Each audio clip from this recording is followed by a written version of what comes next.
Listener discretion is advised. You are listening to Wine and Crime, the podcast where three friends chug wine, chat true crime, and unleash their worst Minnesotan accents. Get mad, get angry about it. And in some cases, a different accent. Passive-aggressive about what it. kind of accent could you possibly be? Ooh, that was Not that one? vague. Too much? A little too much? Did I take it too far? Okay, well, We'll see. I guess I'll go. I'll go. I'm Kenyon.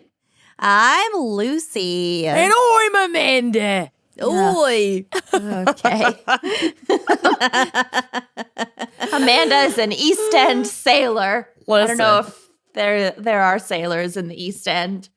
Down by the docks. Somewhere where there are docks. Yeah. Oh, we'll get to it. Right, crikey, we will. Oh, wait, that's kind of Crikey is- Australian. Crikey is Australian. I Oh, reckon let's we will. Crack a Foster's and gather round the barbie. Have a lekker brie. That's I love a South lack of Africa. rye. I am All just transitioning into 50 different accents. So let's. You're a butterfly. It's kind of our forte accent. It is Obviously. For those of you at home Confused. watching this, if you join our Patreon from any level, you have access to regular video episodes of the podcast. So we are filming this. It'll be on Patreon. You can see our top knots. You can see all of our top knots. Our top-notch top Which knots. they're like Goldilocks and the three top knots. I'm just glad I'm not I'm the the only baby. one who gave up today. Lucy has a little baby top knot. It's just a nub. And I've got a Papa Bear She thick. top knot. Sheath. Mine is just 90% false. Yeah. Air. Mm-hmm. Yeah. Like my colon. It's full. It's just not mine. Mm-hmm. It's blue though. Oh, plastic. Okay. Well, it's not plastic. It's ethically sourced real hair. Did Oh. confirm after the hair crimes episode. Good. Probably should have Good. confirmed before, but you know what? It was a little late. Better late than never. Better late than never. All right. All right. So this week we have a very special fan pick brought to you by fan picker Elizabeth Lindloff. Ooh. Elizabeth has selected the topic of Liverpool crimes. Oi! Crikey. Crikey! And Where's the movie about the barber, the demon Street. barber? Of Sweeney Fleet Street? Todd. yeah. Is that in Liverpool? No. I don't know. But one thing is from Liverpool, and Elizabeth made sure to note it, saying, quote, "Stay away from the Beatles." As We're in the bug fucking or the artiste? sick of it. A lot more has happened in Liverpool Than just the Beatles. than just the Beatles. Yeah. All right. So I there you assume go. you will be telling us about that. Well, Sure will. Elizabeth wrote in their email, quote, "I picked this topic because I spent a semester studying abroad in Liverpool and I absolutely loved it. My boyfriend, Igor," yes, he's from Russia, love him already, "and I just started planning a trip to go there next year." Oh, this was definitely sent in This pre-COVID. was sent in January. This is an awkward situation that we're all in right now. I'm Elizabeth, you so have our sorry. sympathy. But maybe in late 2021. Who knows? Maybe. Liverpool isn't the classiest city in the UK, just as Love Island and other shows portray it. The club scene is pretty wild, especially for a 20-year-old English major who grew up in a very Lutheran home Oh, And- gosh. was the flute section leader of the high school marching band. Oh, God no, bless you. honey. I mean, yes.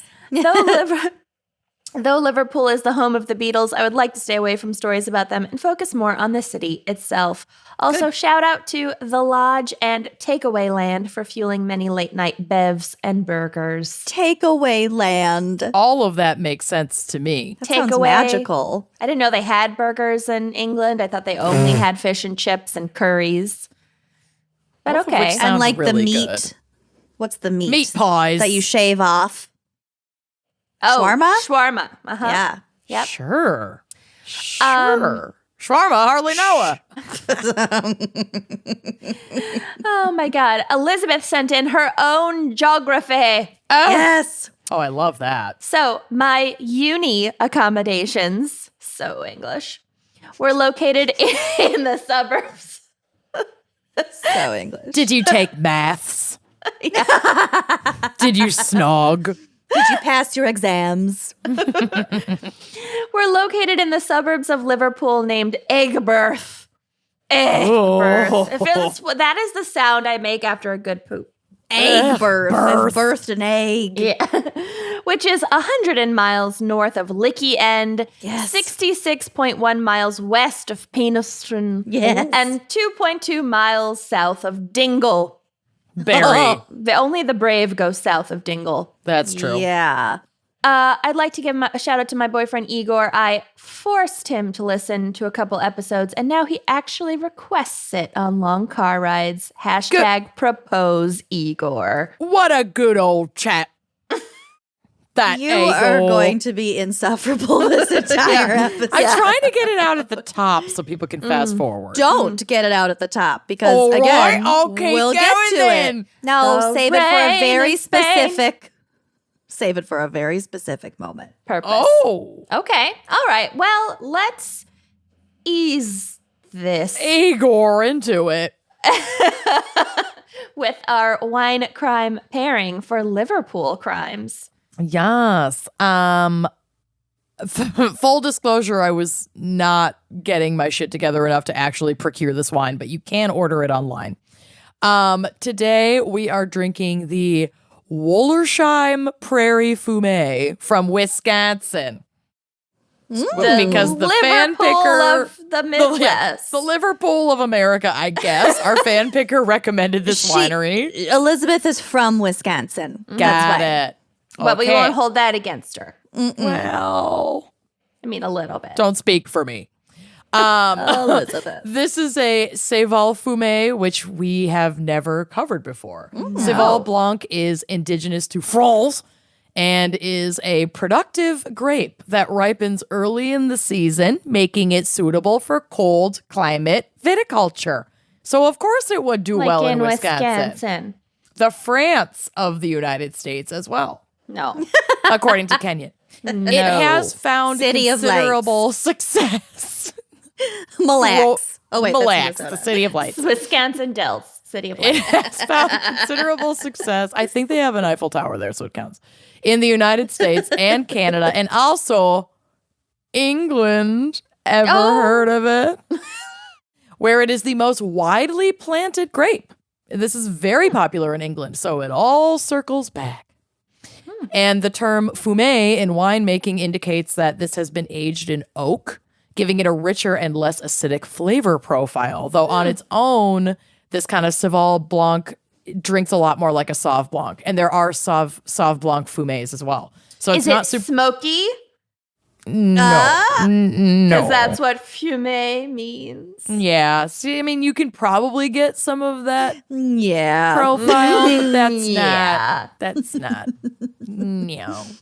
So this particular bottle is a refreshing white wine with citrus and mango highlights and a hint of sweetness. It's listed as semi-dry.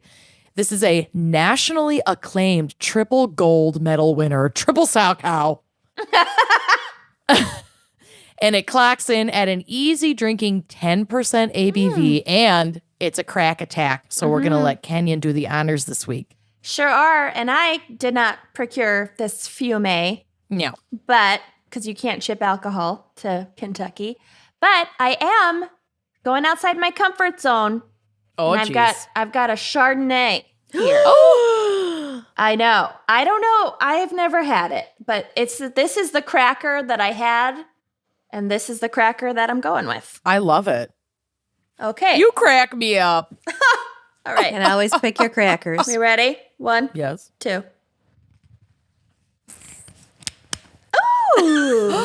Oh. Wow. Yeah. Deafening, defecating crack. What was wrong with it? It just sounded like a fart. It sounded like a fart. It sounded Oh. exactly like a fart. Well, it is a Chardonnay. True. Chardonnay. It's a Chardonnay. Oh, God. All right. I poured myself a hefty glass that might have been ambitious. All right.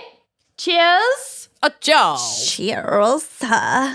All right. Lucy, what is our background and probably not psych for Liverpool?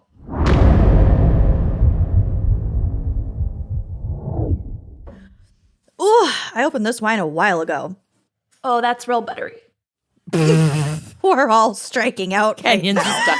I'm not even bothering to fucking drink today because I'm like too exhausted and I have too much to get done after this and I don't want to incapacitate myself. So no, I'm not pregnant. I really want to incapacitate I myself. do want to incapacitate myself. It's been a long day. I've been up since 6 o'clock this morning. Why? The fuck? What could you possibly need to do at that hour? Well, take a shit, and then I also had to go over to the cat sitting house because there was supposed to be a furniture delivery. But of course, as we all know, the window is like from 8 a.m. to noon. To midnight. I had 2 different furniture deliveries scheduled for today from noon to 5 p.m. and neither came.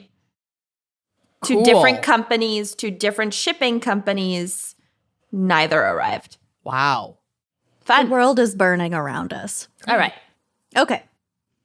Liverpool is a city and metropolitan borough in Merseyside, England. Merseyside, whatever. There's With no a way to know. population of around 500,000 people, making it the 10th largest district by population in England. It is a major port city where the Titanic set sail from. Claim to fame. Oh my gosh. So- Leo DiCaprio's been there. Uh-huh. White Star Lines was based in Liverpool. Yep. It's also where tons of immigrants left for North America. And it was also greatly expanded during the Industrial Revolution. So, like, lots of dirty children Lots around. of soot and So cobblestone. much soot. Yeah, just Emptying pregnant women privies in dressed the in street. rags. Yes. Yes. Lots of poop. Painting a picture. Yeah. Painting a smell. That's all I need to know about Liverpool. Pregnant women dressed in rags. Oh, Lord. And we'll be filtering all of those emails directly into Lucy's inbox. What, too soon? Too soon to make fun of the Still Industrial sensitive about the Revolution. Industrial Revolution. Get over it. It's like 3 revolutions ago. Seriously. We've moved on. Okay. So the coat of arms of Liverpool is bonkers. Is There's it a wheel of legs coming out of a human head? Is it, yeah. What was that? Corfu? What was that from? that was it was for Sicily. Sicily. Oh, God. Haunts my dreams. Yeah. Yeah. Well, this one's bizarre too. There's a photo on the drive, which will be on the blog. I'm So, a merman. There's a merman and also like A dodo? a leggy King Triton. Yeah, Whoa. with legs. But like there's also a merman. a merman. And King Triton is definitely King Triton, but with legs. But and with like, legs. And then there's a and, like- dodo and there's like 2 pelicans like carrying broccolini. It is really bonkers. It's bizarre. So it's too delightful to want to investigate further. So I'm just the going to leave it at that. abdominal muscles are so crinkly. So there are birds within birds. there are a that. there's a bird on a crest, a pelican or some shit, uh-huh. and then there's a dodo on top of like a Of a knight's helmet. Uh-huh. And With some then black and white leaves. And then Yeah, another King pelican. Triton with legs and abs. Yeah. Abs for day. King Triton and this merman are both just wearing like kale, maybe? I think More it's the other broccolini? broccolini. Cabbage? Oh, we'll get to broccolini? cabbage.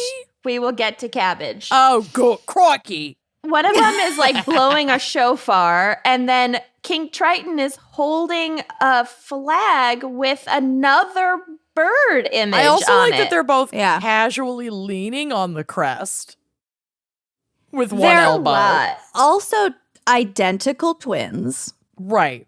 They Minus just the legs. impede the faces and the chests There and is put on so different much facial to hair. unpack. It is so unnecessarily busy. There's a lot to unpack. And guess what? We're not going to unpack it because I didn't want to spoil the mystery that is this coat of arms because it's Listen. too good. Also, it Deus ends nobis haec otia fecit. Yep. I Okay. was going with feck it. Feck it. Feck it. Yeah, feck it. Yep. All right. Well, that's Deus all nobis, I feck it. need to know Deus about nobis, Liverpool. what the fuck is this flag? Feck it. Yeah. So don't email me. I don't care what this actually means. It's I do. too Please good. email.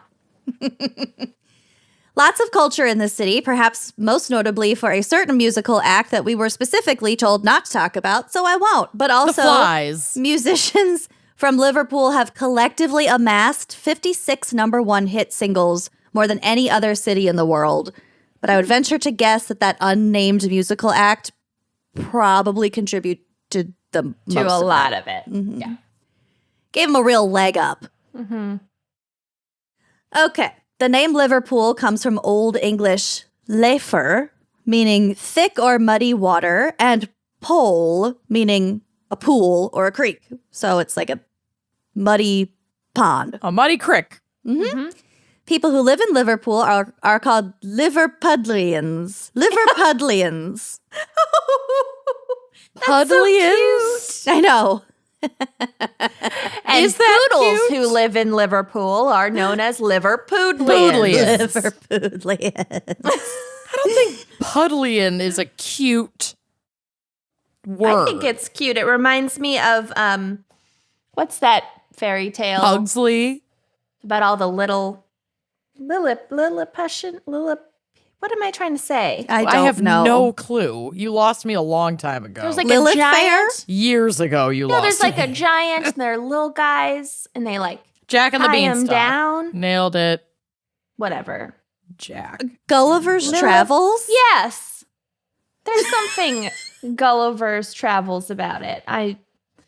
My brain is not on. I'm looking it up. Okay. All right. Moving. The city was founded in fucking 1207. No. 1207. That it's was a too year. old. It's too old. I can't deal. So blah, blah, blah, 600 years. In 1830, Liverpool and Manchester became the first cities to be connected by a commercial railway line. There is a picture on the drive of an illustration of this first commercial railway line. It is absurd.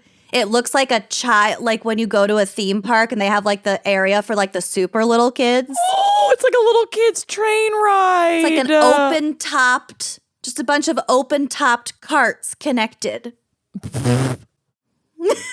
There's way too much about Gulliver's Travels to even find what I meant quickly. Let's move on. I'm moving on. Look at the first commercial railway line It's illustration. so cute. Just like dressing up in your Sunday best and chugging Yeah. over to Aw. Manchester Ugh. for tea, for a spot of tea. A And spot crumpets. of tea and crumpets. But if And you a had meat like, pie. if you had that first car, you'd just be getting steam blown in your fucking face the whole time. So Yeah. anyway, maybe not great. Liverpool also had the world's first underground railway tunnel, which was called Wapping Tunnel. Oh, I have a different idea of what a whapping tunnel is. yeah. Fleshlight Wapping Tunnel. In fact, Ugh. Sir. That's a wanking tunnel. It's funny because masturbating. 'Cause Penis. Liverpool is home to like an obscene number of innovations. So just listen to all the firsts that came out of Liverpool. All right.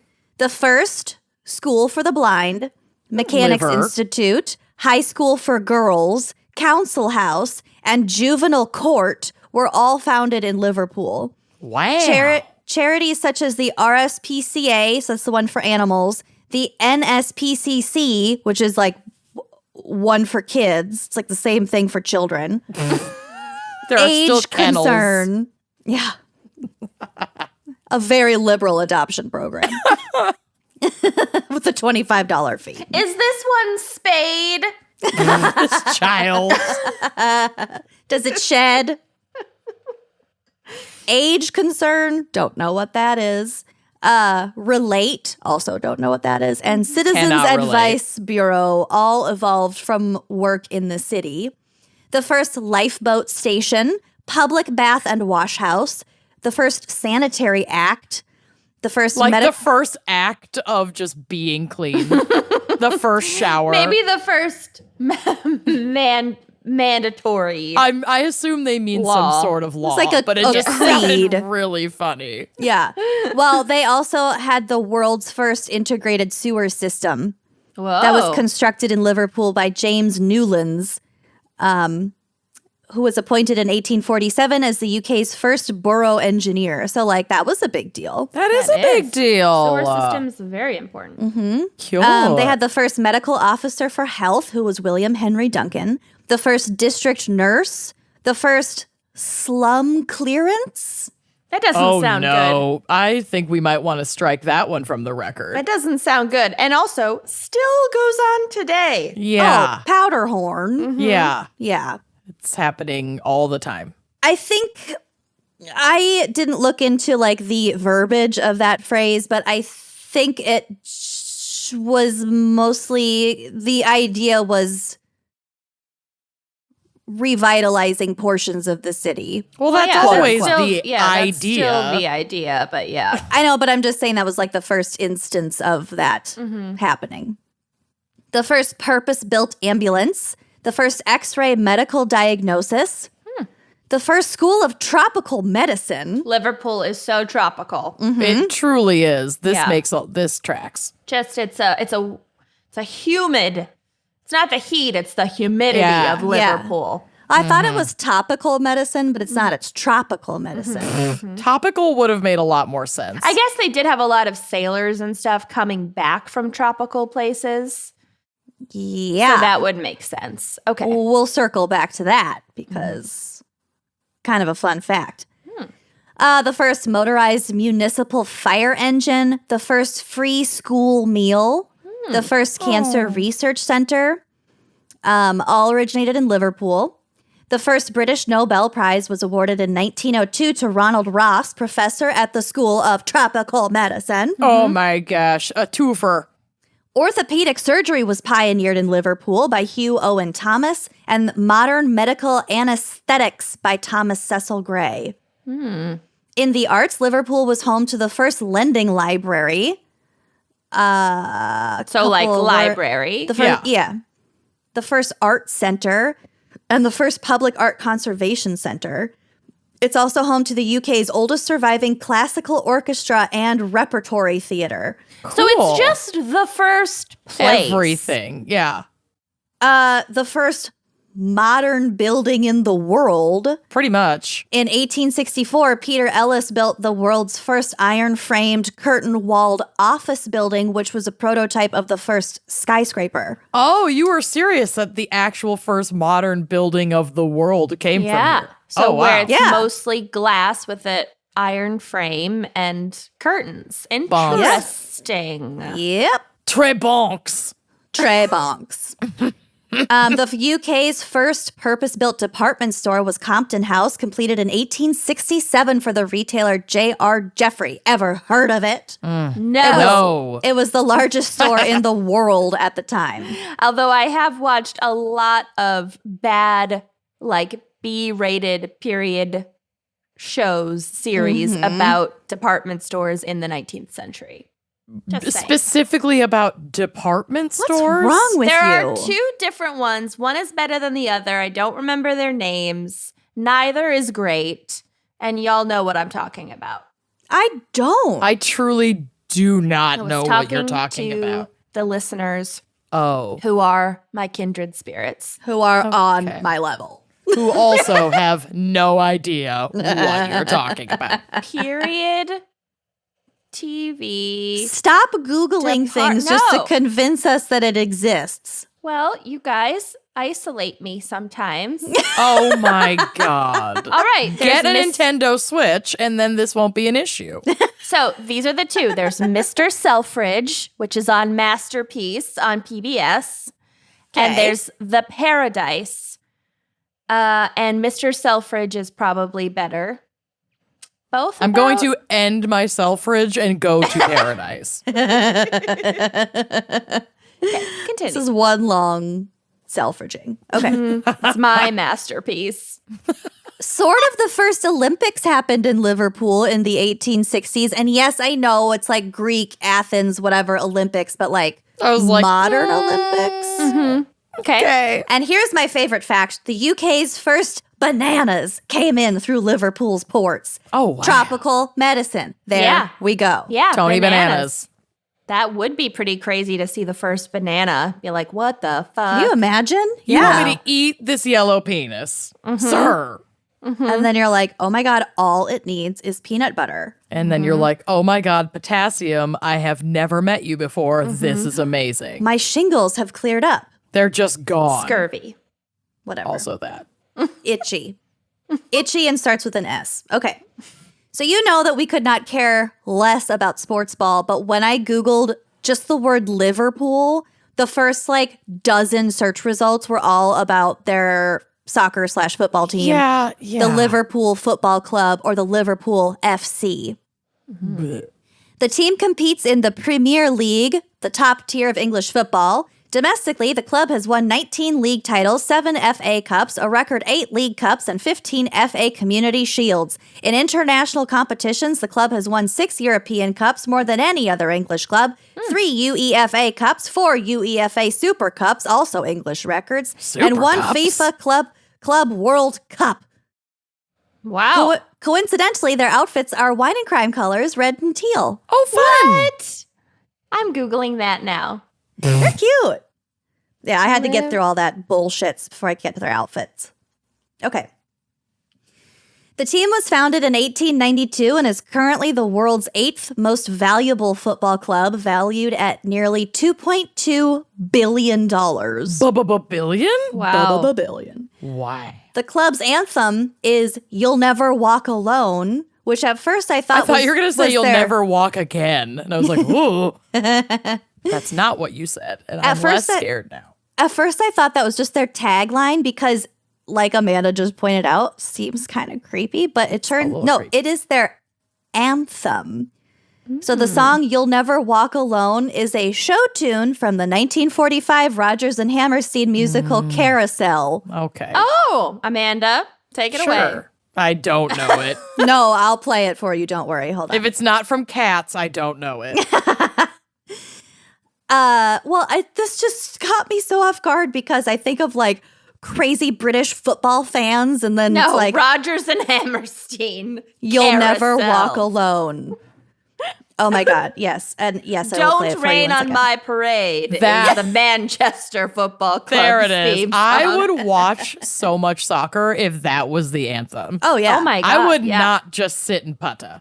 Okay, just because after all, life's Candy and the sun's is a ball of butter. That was the first song I played in my new car, driving Nice. by The myself best. home from the lot. It felt so good.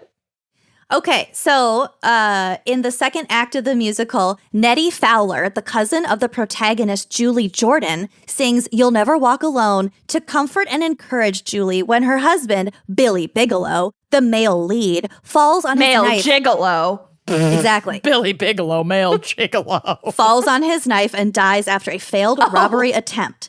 My God. It is reprised in the final scene to encourage a graduation class of which Louise, who is Billy and Julie's daughter, is now a member. The now invisible Billy, the gigolo. Because he's a ghost. Yeah, he's dead. Has been granted the chance to return to Earth for one day in order to redeem himself. And he watches the ceremony and is able to silently motivate the unhappy Louise to join in on the song. That's the story of Carousel? Of male gigolo? Of specifically this song in the play Carousel. So I'm looking it up now on my phone because I realize that I can't play it from my computer. Nope. You'll never walk alone, Carousel. And I will have to fast forward it because this clip is Too long. a little long. I love you. Can you hear it? Yes. The weeping So violins. this is Billy Bigelow dying. Oh. Okay, then we'll fast forward. And don't be afraid. Oh, What a rousing anthem. Yeah. I'll fast forward a little bit more.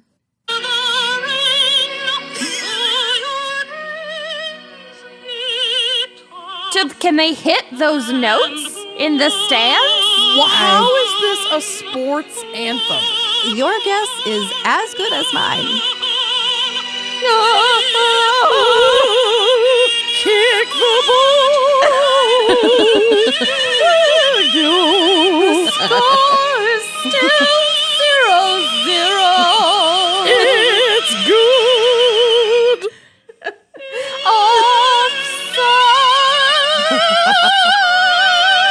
Okay, my ears are bleeding. Okay, that's enough of that. That makes It makes no sense. no sense. I want to go to a Liverpool game before I die just to witness. But we all need to these learn men. all of the Every lyrics. word. Drunk, sweaty men in their like Yeah. too tight jerseys Yeah. Correct. and that high note. We need to go in all of our wine and crime gear so we're in the colors, but our shit says wine Gonna and crime. blend in. Fucking patriarchy. And then we know every single word to the song. We do the anthem and then we leave. Yeah. Yeah. Yeah. And we spend all the money to hop the pond and mind the gap just to do that. Okay. As I'm on board. heartwarming as that is, Liverpool FC's supporters have been involved in two major tragedies. The Haysel Stadium disaster, where escaping fans were pressed against a collapsing wall at the 1985 European Cup final in Brussels, with 39 people, mostly Italians and Juventus fans, dying. Oh, That's wow. terrible, but also happened in Brussels. Wait, Yeah. 39 people died? Oh, it gets worse. Hold on. Oh, good. After this, English clubs were given a 5-year ban from European competition because they were too fucking rowdy. Oh, wow. And second disaster, the Hillsborough disaster in 1989, so just 4 years later, Yeah. where 96 Liverpool supporters died in a crush against perimeter fencing, which led to the elimination of fenced standing terraces in favor of all cedar stadiums in the top 2 tiers of English football. Oh, So there's no my more standing Lord. room. You have Yeah. to sit the fuck down. So this was during the game. It wasn't like they were exiting or there was like, of people weren't fleeing. It was like everyone was trying to see the game. I actually think that one of these happened before the game even started, Holy shit. but I could be wrong. They're just really fucking amped to the point of stampedes. Too much. Similar much. to U.S. sports fans who light Burn a cars on city down. fire. Yeah. And for some reason, Yes. that's okay because The it's thugs. mostly white men, The thugs and the Versus- looters and the rioters. people protesting for their own safety and survival. I don't know what you're talking about. In general, Liverpudlians are known to be I can't. Liverpudlians. Are known to be sounds like an fantasy insult. characters. may or may not be characters in Gulliver's Travels. Okay, in general, they are known to be well dressed, and that is subjective. Yeah, what? Talkative, humorous, generous, very proud of their city, super into football, super into tracksuits, Well, super that into tennis contradicts the shoes. first one. Well, right. We've got a double contradiction here. I think the ladies are well dressed and the men are super into tracksuits and tennis shoes. Okay. They love their grandmas. They love meeting new people. And they can be difficult to understand, which brings us to the final section of my segment, Oi! some linguistics. Crikey! All right. Yeah. Okay. All right. Repeat crikey. after me. Okay. I'm having a bevvy. I'm having a bevvy. Means I am drinking a beer. Got it. All right, la. All right, la. Do you All agree? right. Means do you agree? Okay. Bosta. Bosta. Bosta. I'm going to have some bosta for dinner tonight. I had bosta for lunch. That means great. Oh, God. Okay. I wrote these phonetically because I watched a couple of YouTube videos. Oh, no. So I did need a second to like remember. Okay. I was proper west, you know. I was proper west, you know? You know? That means that was crazy. Okay. That makes sense. Look out, it's the busies. Look out, it's the busies. Look out. Look out. Where's Adele from? Because there is a clip of Adele saying, like, "For they call the paps." And it's like the funniest thing ever I've ever seen. Okay, Adele. The Pap. She has a song called Hometown Glory. That's not what I wanted. No, Is it about Liverpool? it's not. Where did Adele grow up? Maybe. She grew up in Tottenham, North London. Well, she's very worried about the paps. Yeah. All right. She wants okay. the results of her pap smear. Okay, here we go. Oh, fuck. All right. Oh, I'm made up with her. Oh, I made up with her. It sounds like, oh, I made up with her. Right. Try it, Kenyon. Oh, I made up with her. That means, oh, I am very happy about that. It kind of sounds How? like Boston, actually. It's supposed to be like, oh, I'm made up with that. Oh, I'm made up with her. Oh, wow. Have you got a cob on? Do you have a gibbon? Have you got a cob on? Are you in a bad mood? Do you have a cob on? On your head. Want some scran? Ooh. Want some scran? What could that possibly mean? Want some scran? What does it mean? Means, are you hungry? Oh. I mean, yes. But I don't think scran sounds very appetizing. Well, nobody repeated after me, so. Oh, well, we're moving on. Yep. Can I get a bifta? Can I get a beef da? Can I get a bifta? Can I have a cigarette? Beef da what? Last but not least, we've got a scouser, which is someone from Liverpool, originating from a popular form of stew made by sailors in the city. So like a scouser.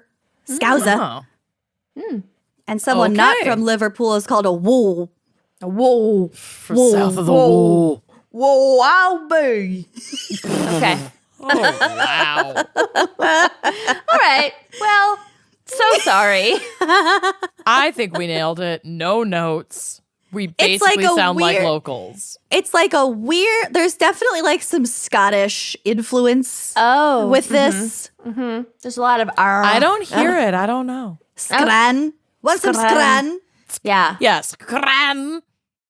Okay. Oi, scran. Okay, we're moving on. Time to hear a word from our scrancers, Sponsor. from our scousers. I don't want to move on. I want to be in Liverpool forever. So, I had some Liverpool geography planned for Lucy's segment, but then Elizabeth beat me to it, but then it was too good to not do it, so I'm just going to do it. Do it. Do it. Liverpool is south of Bootle Yes. Northwest of Speke, northeast of Greasby, Greelsby. north of Mickle Trafford, Oh. That's where you lose me. and due west of Clockface. Don't be such a clock face. Where do you live? Clockface. Clock face. Okay. These have to be like tiny little hamlets where like 2 old men and a goat live. Yeah, for sure. Sheep. More sheep than goats, I would sheep. think. Okay. All right.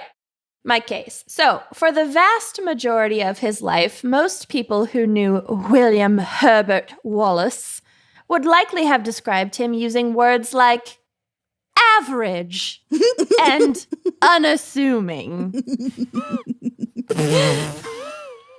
He was born in Off to a Milham, good start. Milham, Cumberland, England in 1878. I had more geography, but I think we're moving on. There's been a lot so far. It's a lot. Southeast of Bootle Station. Moving on. He spent some time traveling abroad after he finished school, working for clothing companies who outfitted the British Army and colonial diplomats. But in 1907, Wallace fell ill with kidney ailments and had to return home. His left kidney was removed, and he would remain sickly for the rest of his life. So My we have God. average, and now we have sickly. Yep. Great. What a team. Yeah, Great combo. I feel you. After his surgery, Wallace took a mid-level position working in the offices of the Liberal Party, where he met a woman named Julia Dennis. And see photos of Julia because she was quite striking. Uh-oh.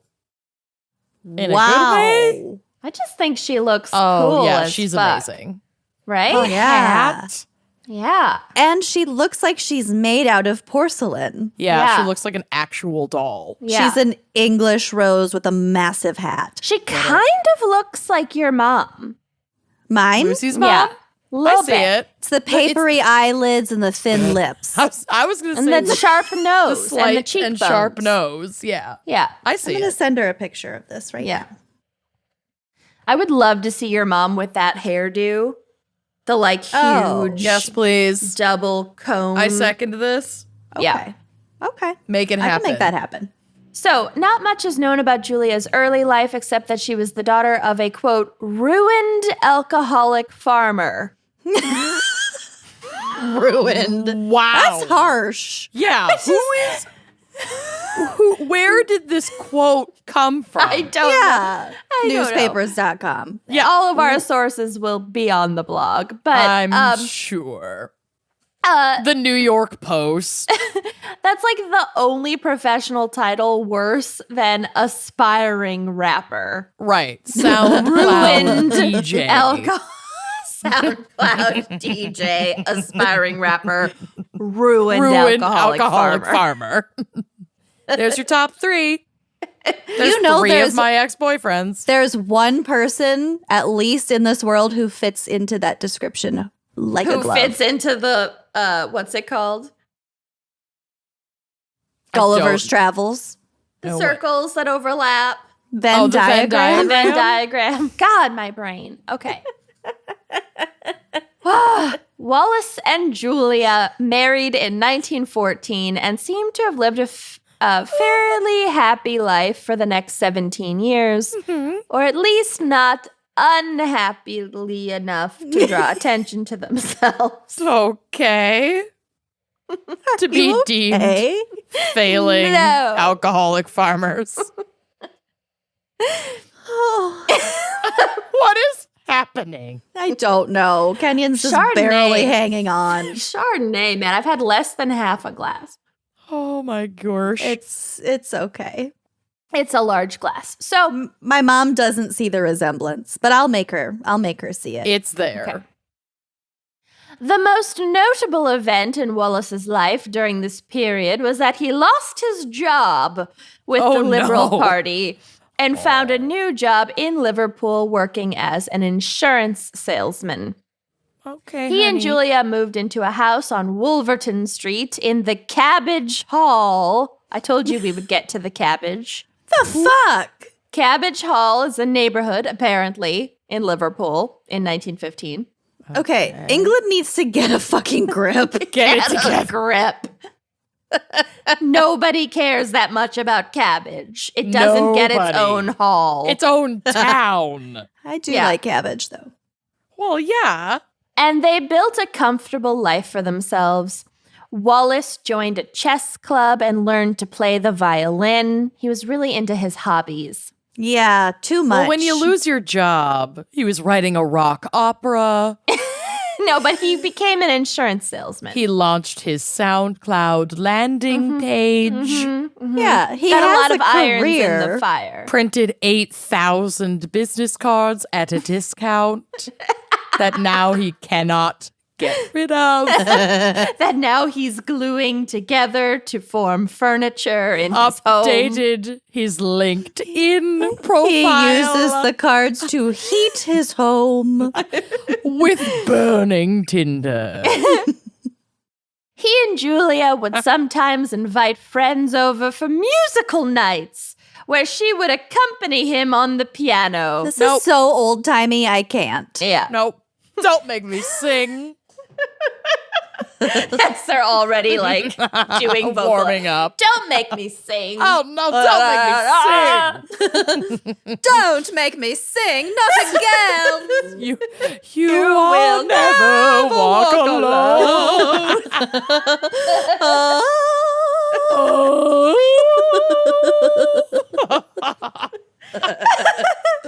Okay. Goal.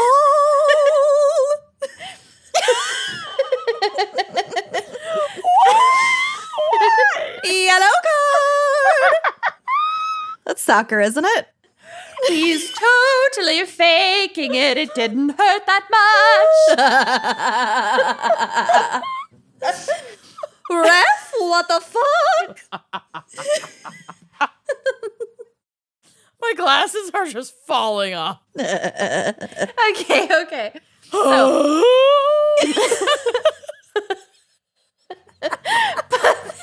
Oh God, this is like, I'm so sorry, people who are listening to this in your car and you're just frantically changing the volume. It's so I want to know fucking how many stupid. dogs started howling. Crying. Okay.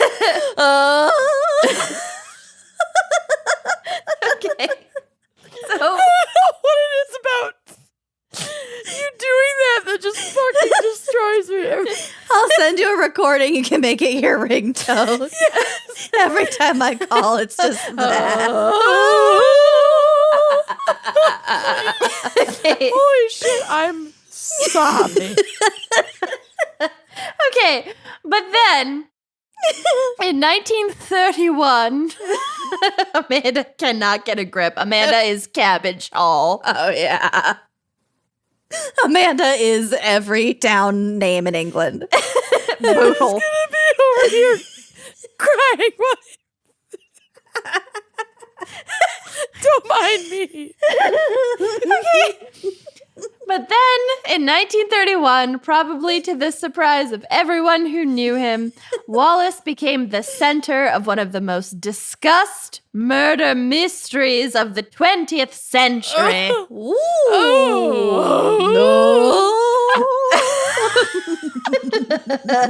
Oh no. How tragic. I'm so sorry. This poor man. Did Julia do it? Did my mom do it? The events of this case were set into motion on the evening of Monday, the 19th of January. Wallace, now 52 years old, arrived at a meeting of the Liverpool Central Chess Club at a local cafe. This guy is so nerdy. You're so dorky. Oh my god. When he Nerd got alert. I cannot handle any of this. When he really got struggling. there, he was informed that someone had called the cafe about 25 minutes earlier looking for him and asked to pass on a message to him. Who would ever want to get in contact with this man? Who? Wallace attended meetings pretty sporadically, but there had been a flyer posted in the cafe for a couple of weeks that showed him scheduled to play a match on the 19th, so it's possible someone could have seen it and known he'd be there. Oh. I feel like I'm starting to really nail my accent. You really Yeah. slipped into that quite smoothly. Although it's not very Liverpool. You got an onion to your jaw. scouser. You got an onion to your jaw like that. Oh, it's the busies. Okay. The message was from a man who identified himself as R.M. Qualtrough. He asked, Are you Qualtrough? R.M. Qualtrough. if you are Qualtroughing, please wear a mask. Please stay home. If you're qualtrageous. Oh, what if you're Qualtrageous? Wash your hands after every Qualtrough. He asked that Wallace meet him at the address 25 Menlove Gardens East. Men do love gardens. Undeniable. At 7:30 p.m. the following evening to discuss an insurance policy. Oh. Mm-hmm. So that's the message that is left at the pub for the chess club meeting. You do not want to get a message at a pub about discussing an But I don't insurance policy. but I don't in a think- garden the next day. But I don't think, like, people didn't have just telephones in their homes. Oh, so no. leaving Stop messages. by. Pay me a visit. We'll get to it. Oh, no. Uh-oh, someone stopped by. Never good. Wallace had never heard of this man, but decided to keep the appointment. Because he needs to sell insurance because Don't he has you- nothing else to oh. live for. Yeah. Okay, that makes sense. He's doing it for work. I thought, okay. I'm Yeah. I'm You keeping thought up his now. hobby was selling insurance? I thought someone He was has so trying many to sell hobbies. him insurance and then kill him. No. He's an take insurance the pop- salesman right. who also loves chess and the violin I and just musical forgot nights with his because wife. he's a jack of gardens. so many trades that I simply got confused. Keep up.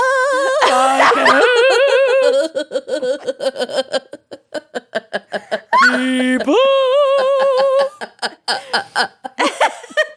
And so the following evening, he set off from home and caught the 706 the 706 tram from the stop nearest his home. A handbag. He told the conductor his destination and that he was trying to make a 7:30 appointment and asked to be told when the stop was approaching Frog and toad. and where he should get off. He exited the tram when told, only to find that there was a Menlove Gardens North, a Menlove Gardens South, Men love garden. a Menlove Gardens West, but no Menlove's Gardens East Stop. seemed to exist. England. Get a grip. Get it together. Get your shit together. Should we make England get a grip merch? I think so. With hashtag men love gardens at the bottom. Wallace asked several people about the address, including some random passersby, a news agent, and a policeman. Each time he mentioned that he had a 7:30 appointment. He even went and knocked on the door of 25 Menlove Gardens West to see if there had been a mistake in the message before finally giving up and heading home around 8:15 that evening. Poor guy. Right. At 8:45 p.m., Wallace's next-door neighbors, John and Florence Johnston, were were heading out for the evening when they ran into William Herbert Wallace, who told them that he couldn't get into his home through either the front or back door. He seemed agitated and asked the couple if they had seen or heard anything unusual that evening.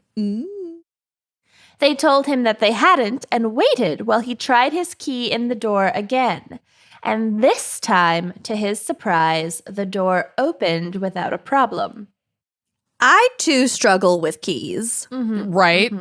To the point where you have to Yes. ask your neighbors for help. I mean- it's not unheard of. Nope. I really struggle with keys. Get yourself one of those keypads. I'm going to. It's on my list. I'm going to buy it with my cat sitting money. Nice. Oh, cute.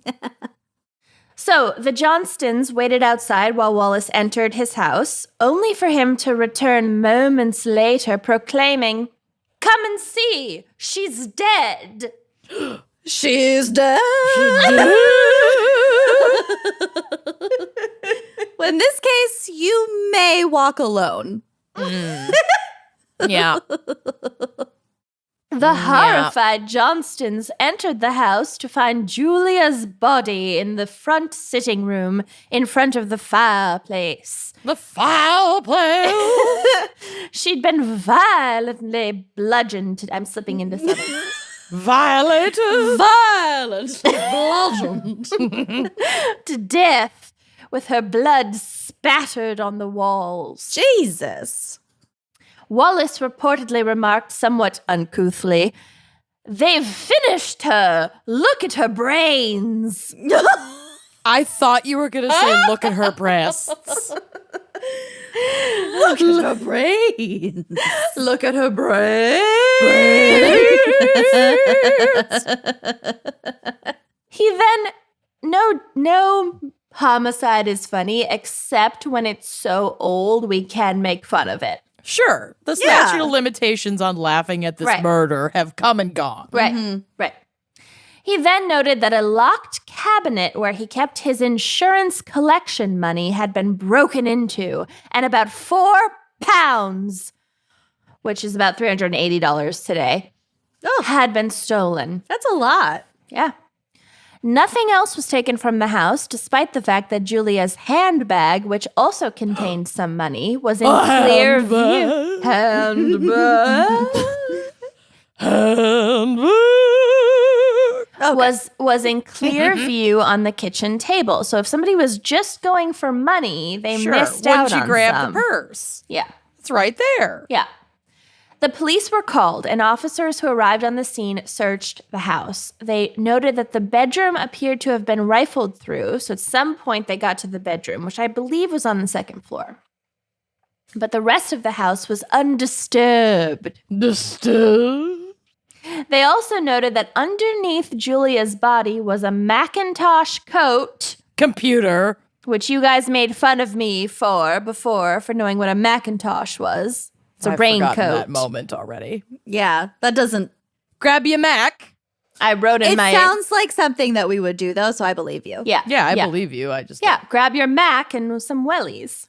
It's raining. Oh, there we Yeah. go. Yep. Yeah, yeah. That was covered in her blood and had been burnt slightly by the fire in the fireplace. Okay. Yes. A forensic expert estimated that based on the stiffness of the body, Julia had been killed around 8 p.m., which it's 1931, I believe. So, like, being able to precisely identify when she died, I feel like, but let's go with it.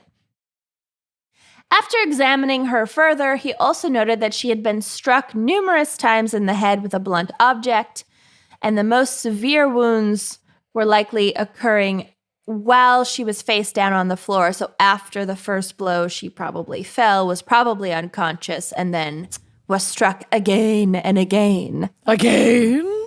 God. Blood was spattered on every wall of the room, in some places reaching 7 foot high. So, Oh. off of the object, Yeah. spattering. The transfer. Uh-huh. An examination of the house's sinks and drains revealed that they had not been used that evening, so police concluded that the killer must have left the house covered in blood. Like they didn't wash up in the house. Okay. The house, yard, and eventually much of the surrounding neighborhood were searched for a murder weapon, but none was ever found. Oh, dear. Wallace told detectives about his wild goose chase that evening, but they were suspicious of his story. Investigators traced the source of the mysterious phone call from R.M. Qualtrough and were able to pinpoint it to a phone booth only 400 yards from the Wallace's own house. This means that William would have had plenty of time to place the call himself before heading to the meeting, although the president of the chess club who took the call swore that the voice sounded nothing at all like Wallace's. Interesting. After speaking to witnesses who had interacted with Wallace that night, their suspicions grew. Oh. The normally reserved insurance agent seemed to be making every effort to ensure that he was remembered by as many people as possible that evening. Ensure. 7:30 appointment. 7:30 appointment. 7:30 appointment. 7:30 appointment. Chess. Yep. Mr. Train Man, tell me when to get off. I have a 7:30 appointment. Tell me everything. 7:30 appointment. Exactly. Although, counterpoint, some would argue that he really wasn't behaving much differently than anyone else who was late to an appointment. A 7:30 appointment. Yeah. Furthermore, Wallace's interaction with the Johnstons seemed to suggest that he had purposefully made sure that he would have witnesses to his discovery of Julia's body. Well, yeah. How often do you ask your neighbors to, like, help you into your home, Lucy aside? Fair. Yeah, Lucy, don't answer that. I never have. For what? Okay. And why would his keys have suddenly worked in the Johnstons' presence if he had not been able to get his own door open moments before? That's damning. It happens. It To me. doesn't. To me. All signs seem to point towards Wallace's carefully constructing an alibi and then killing his wife before leaving for his fake 7:30 p.m. appointment. Uh-huh. But then police interviewed some more witnesses, and their theory started to seem shaky. This began to seem less like an open and shut case. Witnesses definitively placed Wallace on the tram car leaving his neighborhood at 7:06 p.m. He had spoken to both the ticket collector and the conductor. I have a 7:30 appointment. I have It's a at 7:30. appointment. So right now it's 7:06 p.m. and my name is William Herbert Wallace And I have a 7:30 appointment at Menlove Gardens East. at 7:30. In order to make his tram, police estimated that Wallace would have had to leave his house no later than 6:50 p.m. However, a 16-year-old boy named Alan Close, who delivered milk in the neighborhood, claimed that on the night of the murder, he had delivered milk to the Wallace's home around 6:45 p.m. And that Julia had received the delivery. And she It was the milkman. and Milk she boy. Ugh. Oh, Boy, I'm sorry. That came out before I thought about it. I do Ruined not farmer. approve of Milk Boy. Milk boy. What? Ruined milk boy farmer. Ugh. Ugh. They'd even spoken briefly, and the boy remembered commiserating with Julia over the fact that they were both catching colds, catching qualtroughs. Have a severe Qualtrough. A local paper boy named James Wildman backed up the Milk Boy's story. He remembered seeing Alan talking to Julia as he made his rounds and remembered also looking at the nearby church clock face. Milk boy. Clock face. And noticing the time to be around 6:40 p.m. 7:30. Oh. Everyone's so observant. I was going to say, this is like literally like a show on Acorn TV, which is why I loved it so much, where like you see the different like reiterations of this go around of like Wallace leaving the house, the Milk Boy appearing. Checking the watch. I have a Looking- 7:30 appointment. Yeah, It's like exactly. 7:30. The paper boy passes on his bicycle and he looks at the clock face. It's so Acorn TV. I love it so much. And there's a tracking shot following the Milk Boy. Yeah. Yes. Milk boy. Oh, fun fact that I didn't include in my notes. The first cinema tracking shot took place in Liverpool. Okay. What were they tracking? Just like a tracking shot, like a, you know, Like a like a, Okay. Frustrated by this seemingly impossible timeline, if, as they suspected, Wallace was the murderer, investigators made James reconstruct his entire paper route and then concluded that it would have been possible for him to have been at the Wallace's Street as early as 6:31 p.m. So they're like, okay, is it possible it wasn't 6:40? Is it possible it was earlier? And the earliest it could have been is 6:31, although the boy thinks it was 6:40, and the Milk Boy thinks it was 6:45. Well, And- don't listen to the Milk boy. And Wallace had never to leave trust a by- Milk Boy. Never trust a milk boy. If there's And one Wallace- thing I've learned from Acorn TV, it's never trust a milk boy. and save the Clockface. Welsh sheepdogs. Oh, Yep. yes. And call the midwife. Call her. Call the Milk Boy, the really Call the sad Call the spin-off. milk boy. Canceled after the pilot episode. No. The Yorkshire Milk Call Boy. the milk boy. Oh no! We're out of Yorkshire milk. Call the Milk Boy. Every episode is just people inconvenienced by being out of milk. Every How episode. will we make our tea? Call the Milk Boy. Call the milk Oh, boy. Milk Boy. Oh, milk boy. Okay, oh my God, we're Be so, a milk boy. we're so annoying. Okay. Support Even us. given this stretched timeline, this would have given Wallace only about 15 minutes to bludgeon his wife to death, clean himself up without the use of sinks or drains, change clothes, lock up the house, dispose of the bloody clothes and the murder weapon not within the own neighborhood before heading to his tram and buying a ticket. I gotta No. say, I don't buy the investigators' claim that they checked the sinks and drains. What are they looking for? Blood? It's a fucking drain. But I think even Well, I back think they're then, implying that he wasn't near one to do this effectively. No, I understand No. what they're implying, but I don't believe that they could determine that the drains and sinks weren't used Maybe. to wash off blood. I It's a mean, drain. At least they checked. That's something. Yeah, Yeah. they checked. But if Yeah. you do it well, you're not gonna know if there was blood in that sink. I don't think they had luminol back then. No. Yeah, I don't know.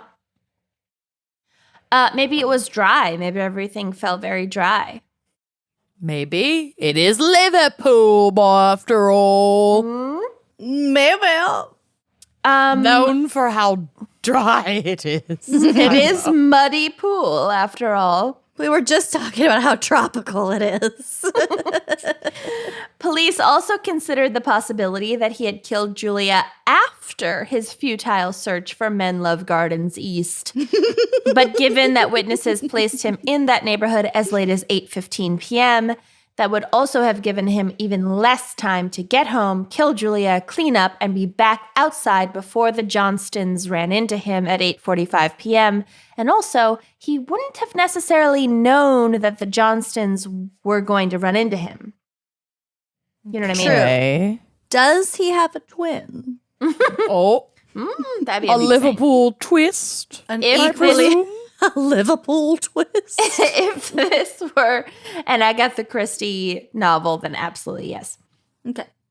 Despite the difficulties with the timeline, William Herbert Wallace was arrested for his wife's murder and put on trial. The prosecution posited that he would have had time to commit the murder if he had killed Julia while naked, except for the Macintosh coat, Now we're reaching. presumably to shield his body from the blood spatter, which he could have then taken off and placed under her body before putting on clean clothes and leaving the house. There's I still going to be guess. blood everywhere. I don't Right. buy that. There I was don't- blood everywhere. But I mean, like on your body, on your face, in your hair, under Yeah, your is he fingernails, on your wrapped in feet. plastic Yeah. yeah, I don't know. I don't buy any of this. without sinks or drains. I think she killed herself. Just kidding. Oh, She bludgeoned herself from behind as she lay on the ground. no. The jury voted unanimously to convict Wallace, and he was sentenced to death by hanging. All right. But then, in May of 1931, so very shortly thereafter, the Court of Criminal Appeal overturned the conviction, stating that it had not been supported by evidence. Wallace was set free, and he returned to his job at the insurance company. Ironic. Did he have an insurance thing out on his wife? Yeah, that'd be great. I didn't see anything Probably. about it, but probably it'd be sketchy if he didn't. Yeah. After the high-profile trial and appeal, Wallace moved out of the Wolverton Street house and into a small bungalow. So he got the fuck out of Dodge. I mean, how could you still live on that same street Right. if everyone thought you killed your wife? Where he lived essentially as a recluse other than going to work each day. So no more chess club for him. No more musical evenings. Oh. Sad. I feel sorry for him because I don't think he killed her. His health took a turn for the worse, and he died in February of 1933 at the age of just 54. In the years after his death, the case became an obsession of some of the 20th century's most famous crime writers. The case was like a perfect puzzle that challenged you to find the solution, and Wallace was like a character straight out of a novel. An Agatha Christie novel. An episode Acorn of TV Poirot. special. An Depending on Acorn TV special. Yorkshire Vet.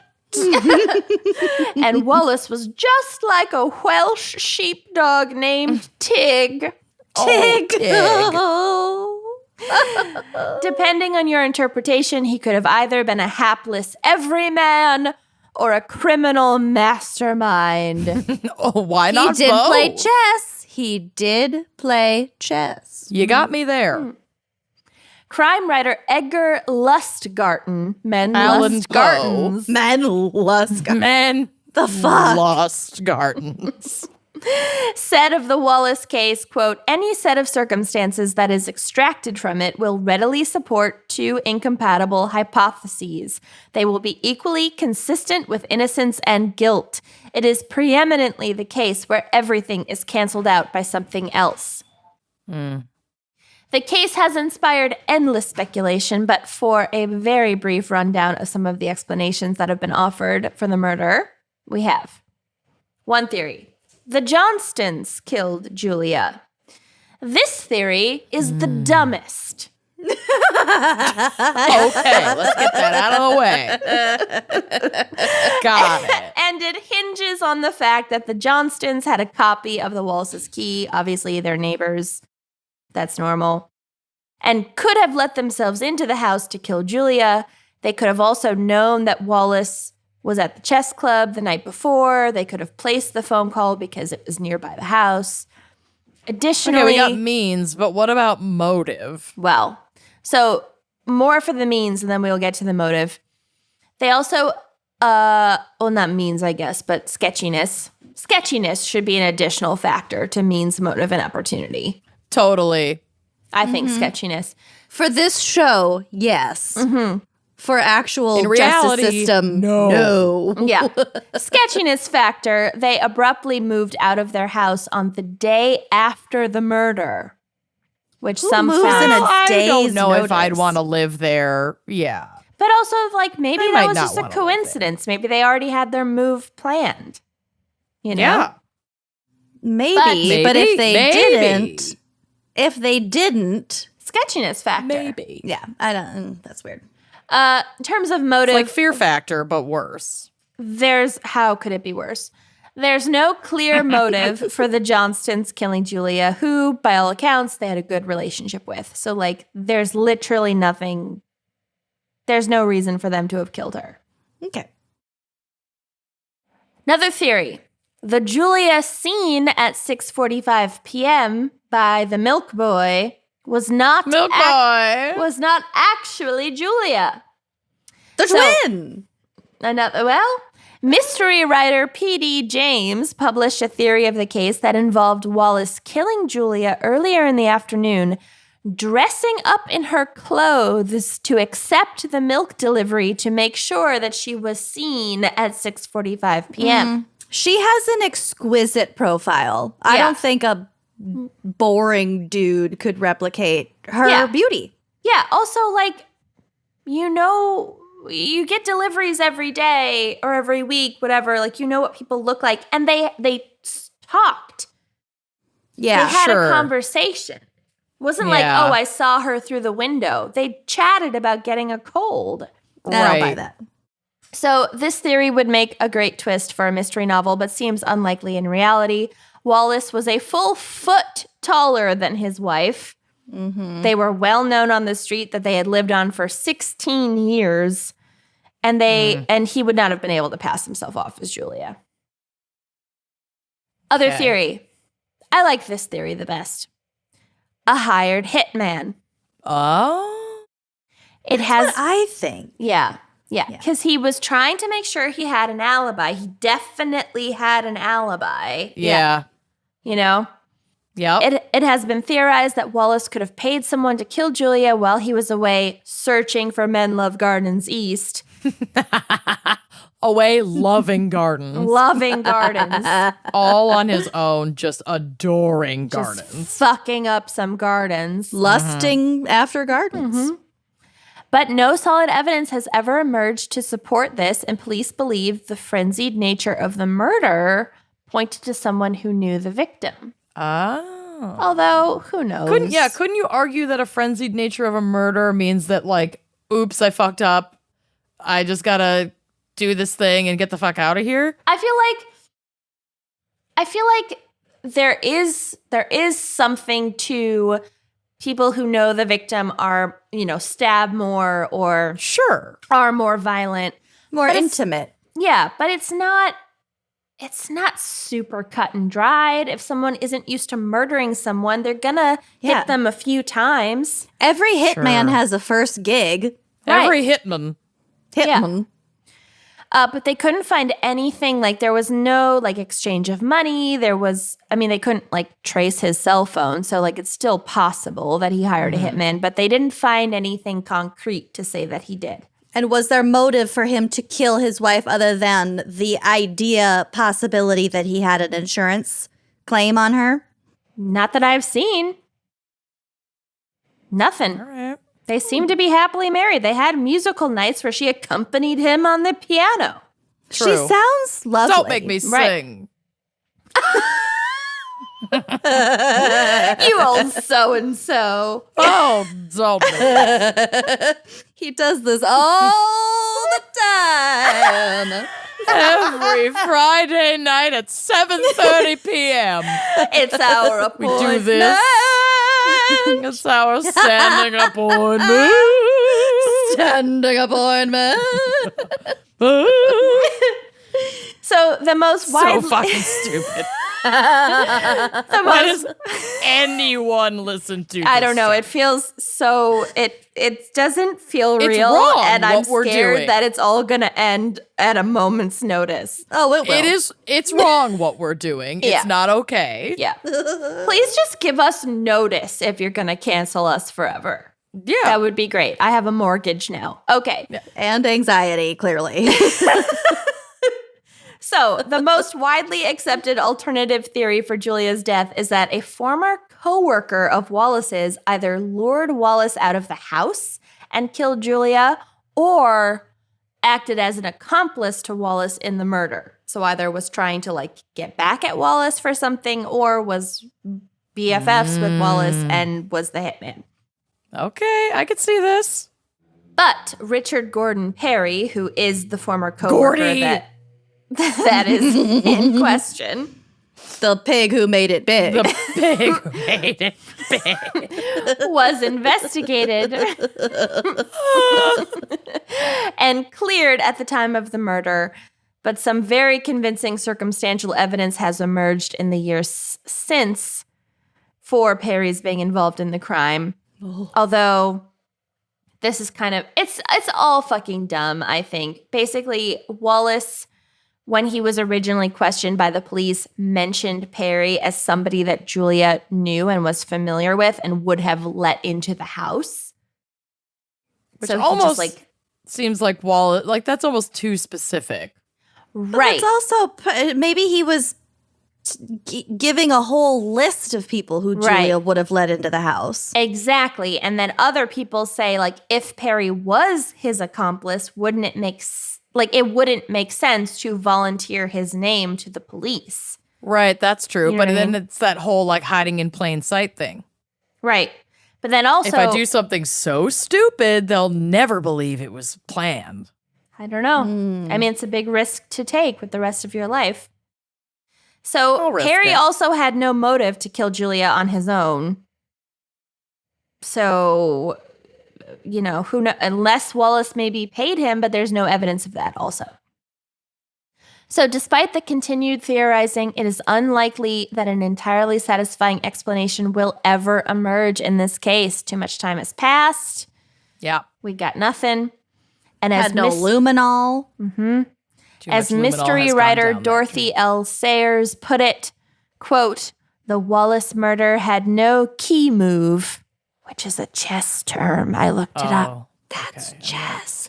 That's chess. And ended, in fact, in stalemate. That's also chess. And that is my chess case. Good lord, this wasn't fucking chess crimes. But it could have been and added to the list. Well done, Thank Matt. you. Nice job. Thank you. Nicely jobbed. I wish we had any sort of resolution, but that's okay. Yeah. Nope. Well, I think Hitman.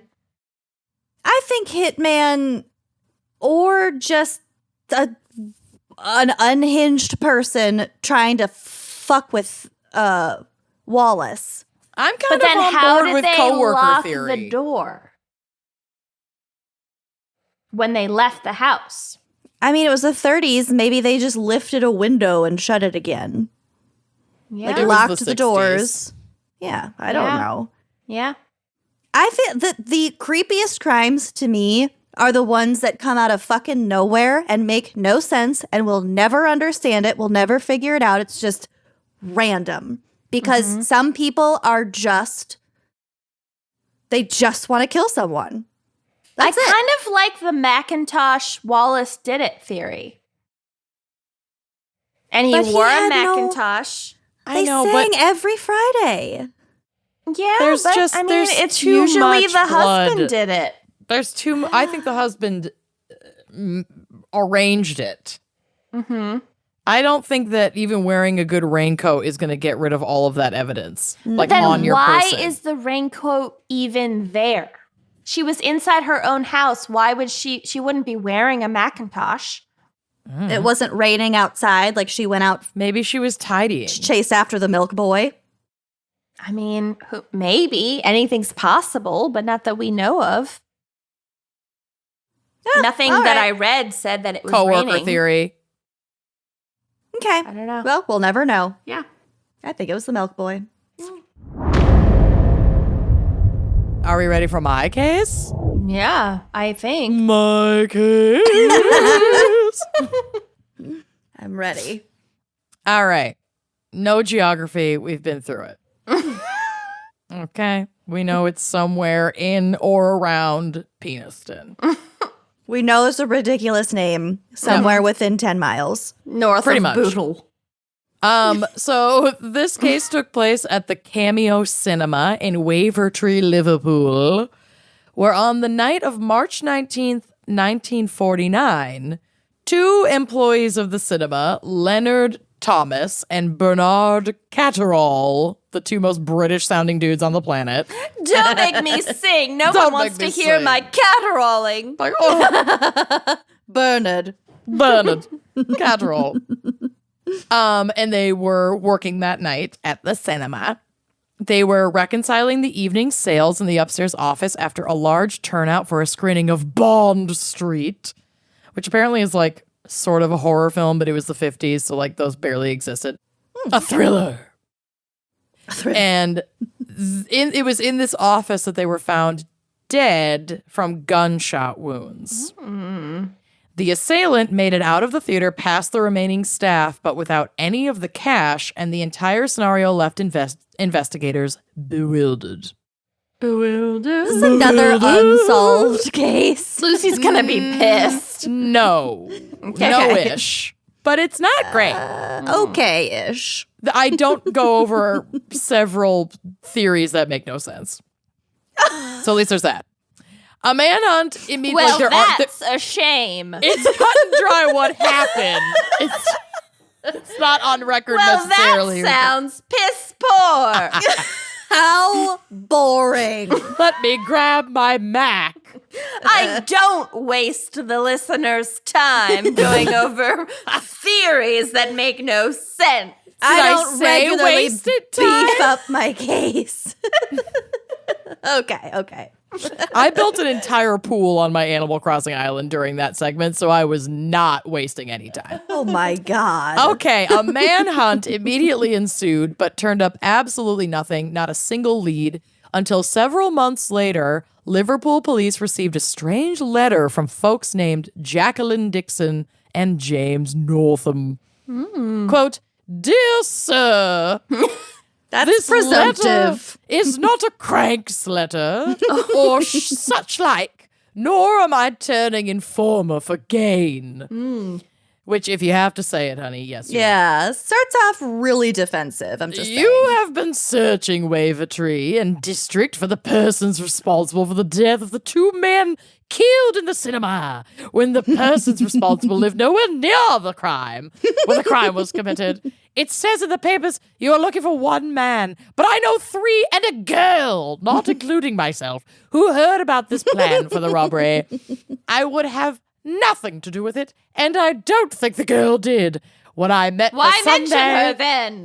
That's Exactly. just strange. when I met her Sunday, she had not been with them, and another man dropped out on account he wanted to unload the revolver before they went. So only 2 went.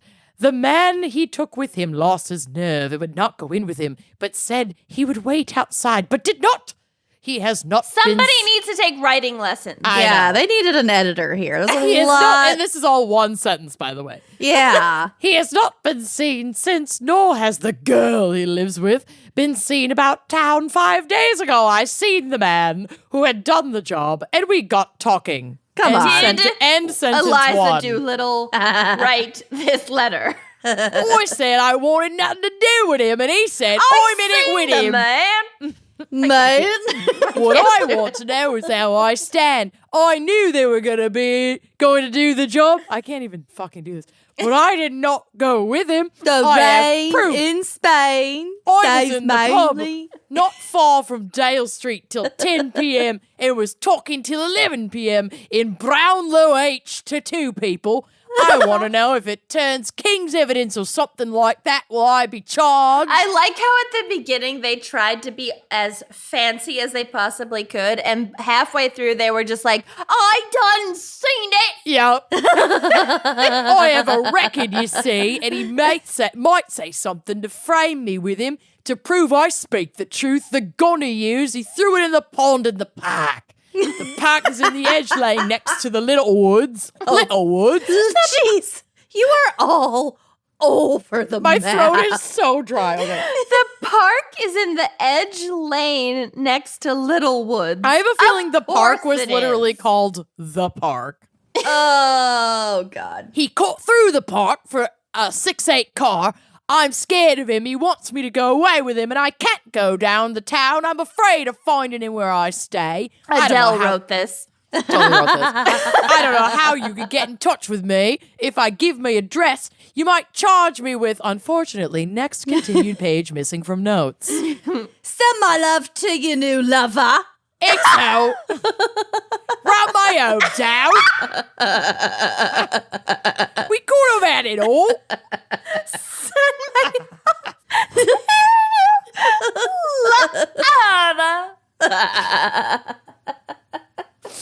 What's it for? Into the rain? Okay. So Jacqueline and James were not your run-of-the-mill citizens. Jacqueline was a sex worker and James was her pimp, and the two had a history with the law and had recently been arrested on prostitution charges. In exchange for immunity, the pair offered assistance and information to Liverpool PD that they insisted would solve the case of this brutal double homicide at the Cameo. Desperate to close the case, i.e. bolster public opinion, Liverpool police agreed to the deal. Jacqueline and James named two men in the murder, George Kelly, 27 years old, and Charles Connolly, 26 years old. Both blue-collar laborers in Liverpool. Labradors. Blue-collar Labradors. This trial became historic for a few reasons, first of which being Rose Heilbrunn. Is that go? It is a girl. Is it that girl? Go. That she's that girl. A 35-year-old Liverpool barrister who, representing George Kelly, was the first woman ever to appear as lead counsel in a murder trial. I was gonna say, whoa, Rose is a barrister. Get it. So according to Jacqueline and James, they had seen and overheard George and Charles down at the Beehive pub. It's basically what I have on my head. Yep. I literally wrote brilliant name and we need to open one and all wear beehives and chew candy cigarettes constantly. That would be my Yeah. dream. So they claim they saw them discussing the plans for robbing the Cameo Cinema. They also claim to have literally seen George like loading a pistol under the table right there in the pub.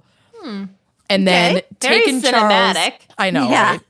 And then also that they'd seen him take Charles' long like overcoat to wear as a disguise. Macintosh. And Macintosh. We did the same case. And an apron that he borrowed from the restaurant to like wear over his head, sort of like a mask. Okay. Can I just borrow this apron?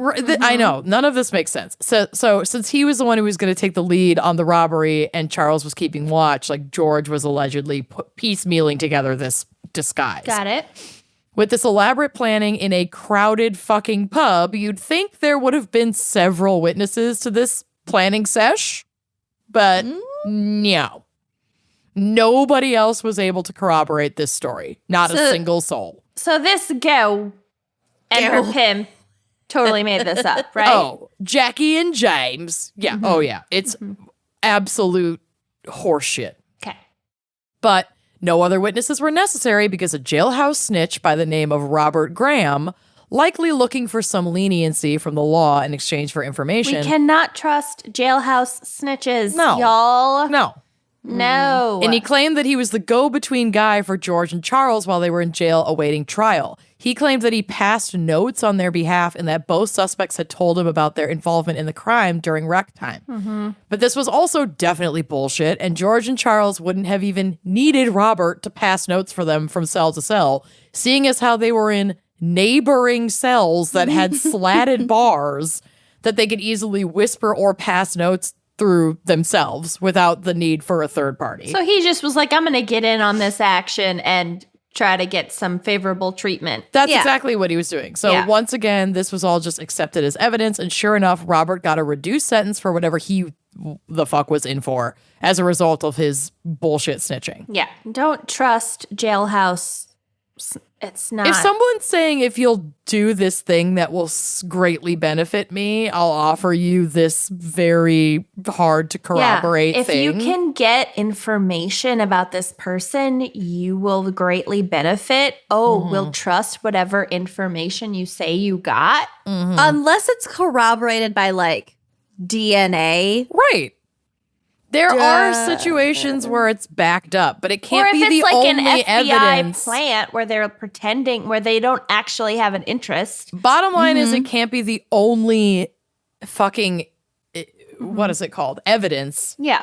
that gets a conviction. It just can't. It has Right. to be corroborated or in, part of another large batch Right. of evidence. It's just not super reliable. No. So, as if the acquisition of evidence against them wasn't loose enough at best, several witnesses confirmed that George Kelly couldn't have carried out this murder as he was drunk as a skunk that day and well into the evening. Classic George. And the staff confirmed that whoever had blown past them and out a window and down a fucking fire escape to get away couldn't possibly have been as hammered as everyone's saying George was.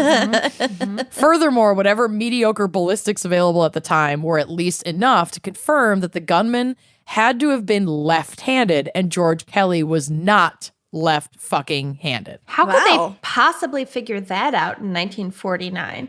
They had Well, yarn. Yeah, that's a lot of the bullet tracing. They had yarn in the 40s. Couldn't he have just been standing a few inches that way? I don't really Okay. know how that. There's no way Whatever. to know. There's no way to know.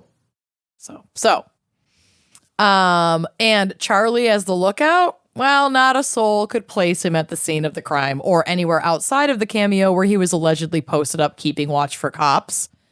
And he also had like his family saying that he was with them, but I mean, alibis like that are often not, Yeah.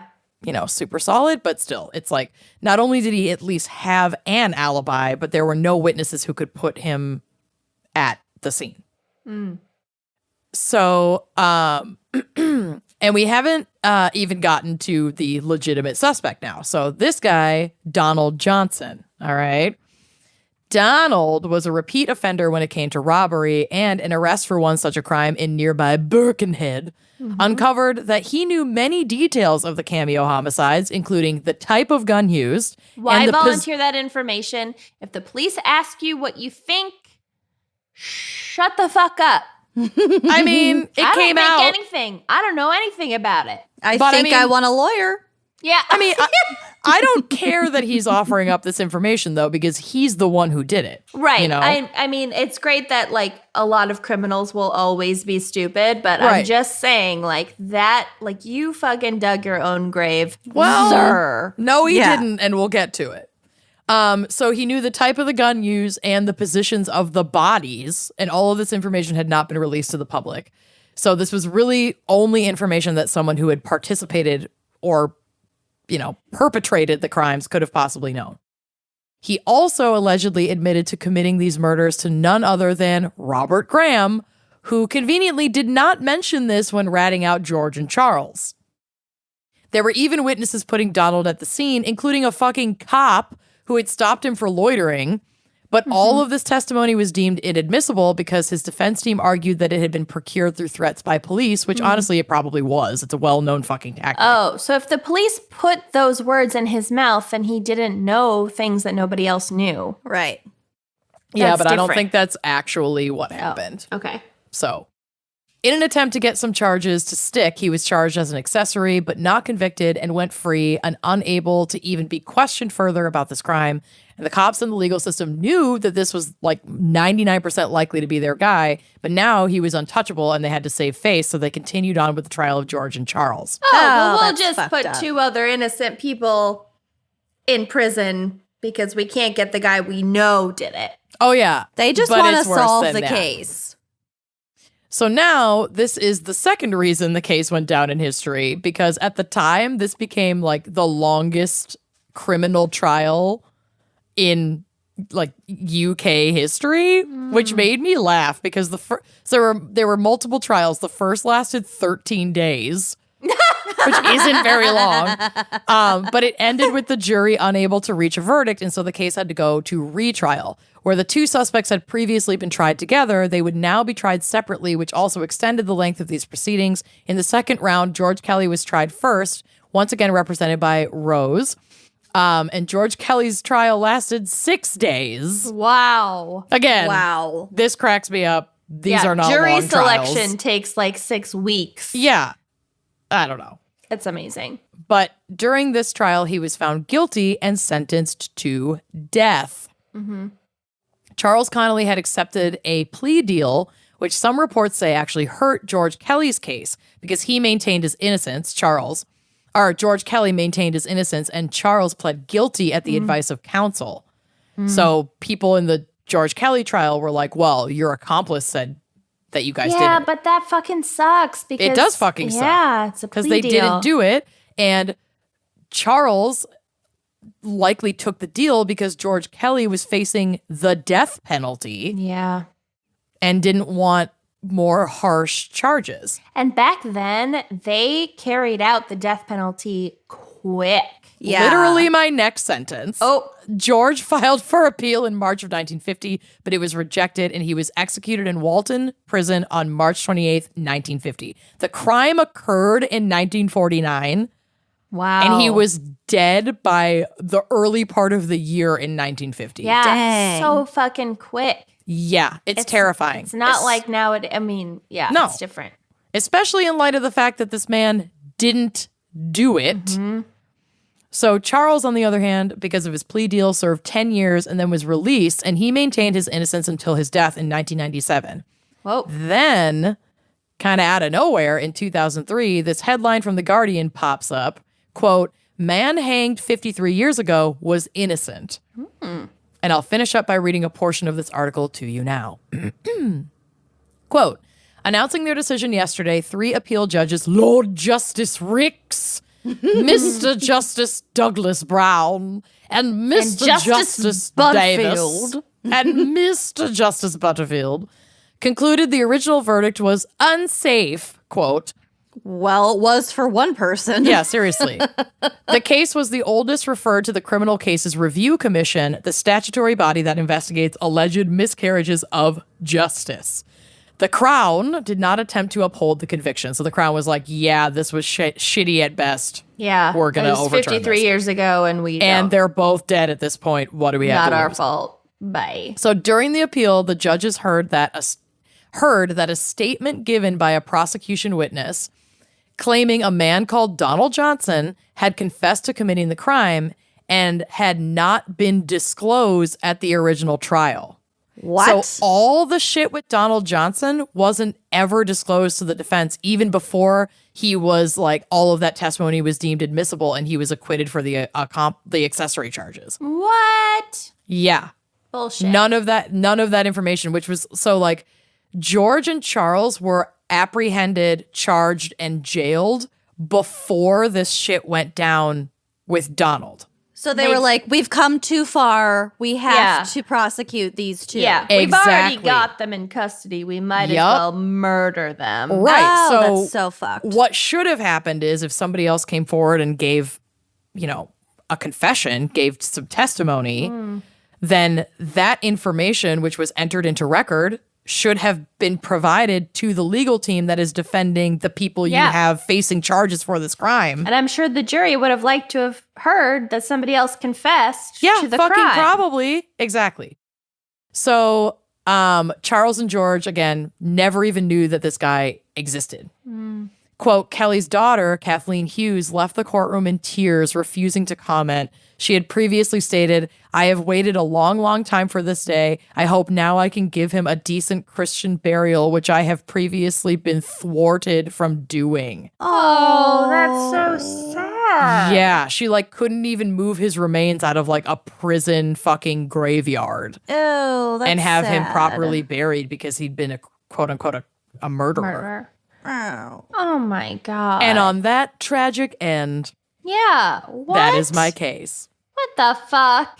Sorry, you had a fun one. I'd have a sad one. Okay, all You had a fun one. You had a fun one. You had a raincoat. Yeah. I had a wrongful And a woman bludgeoned to death in her own home that is yet unsolved. You had the fun one. You had the fun one. You had the fun one. I had a wrongful execution. You never really know which one's going to be the fun one. I know, right? Something is Like just a box of rattling. chocolates.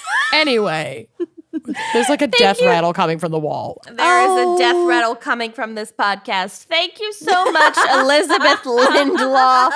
Here it is. I hope you enjoyed this trip down memory lane. Men love Memory lanes. Men love God. And this was really fun and more England crimes. I love it.